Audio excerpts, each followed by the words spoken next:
So, the Toronto Maple Leafs made some big moves. Well, relatively decent ones at least during the free agency. Let's talk about it. So for starters, we got Wayne Simmons. $1.5 million, 1-year contract.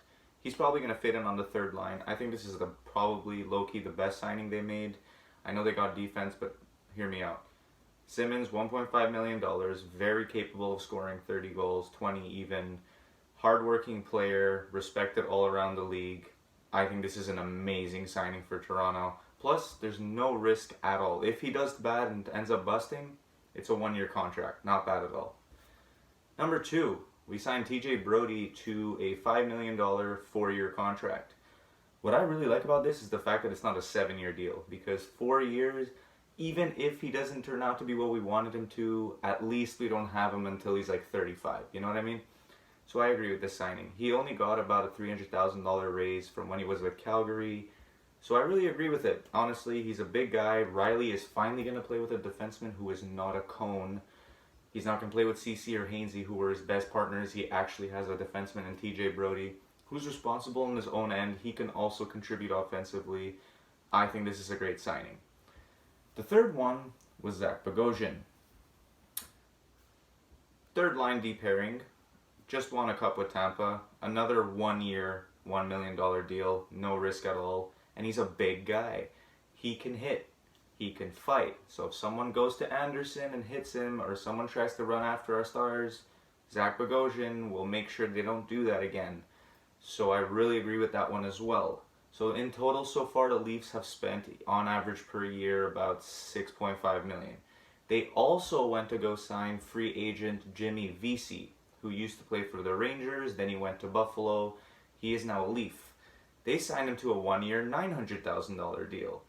Him and Kerfoot used to actually have great chemistry back in college, so what I think they're going to do is put Vesey over to the third line, maybe with Simmons and Kerfoot. Dude, that's going to be a solid line.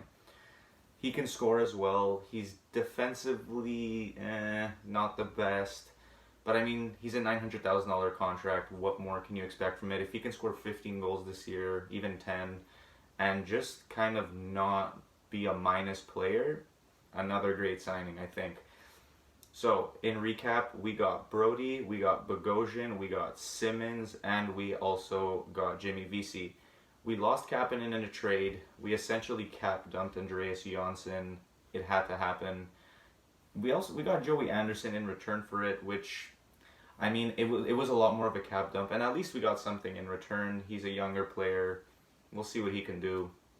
The Toronto's going to end up keeping Frederik Andersen, which honestly I am so stoked about. They didn't touch the top 6 or the 4 stars, which I was quite surprised with. I don't think Dubas is done just yet, because we do still have Mikheyev going into arbitration very shortly.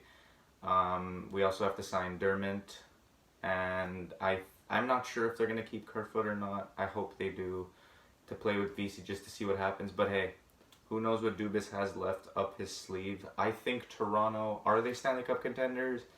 Let's relax.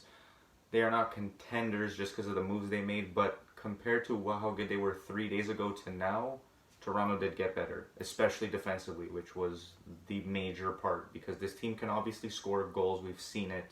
And they had a good goalie in Anderson, but their defensive, yeah, you know how that goes. So I think they improved on that, which is good. It's a start. I, again, do think there's going to be more moves coming. There are other teams in the Atlantic who did improve a lot, like the Canadiens got a lot better. Tampa won the Stanley Cup. The Sabres just signed Taylor Hall. The Bruins actually didn't do much, which I was pretty shocked with. They were really going after Pietrangelo, but didn't get him. So I'm like okay with that. I'm glad Pietrangelo stayed in the West. I don't want to be playing against him in the East. So yeah, overall, I'd rate the Leafs free agency about a 7.5 out of 10. Like, they could have done more, but at least they did something. Like, there's teams who did nothing at all, and if Toronto did nothing at all and expected to win this year, it wasn't going to happen. So I do think there's still things to come.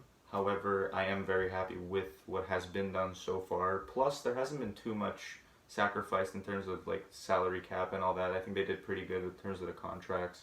And the team got better. We got harder to play against. We got bigger guys. We were a bunch of small players.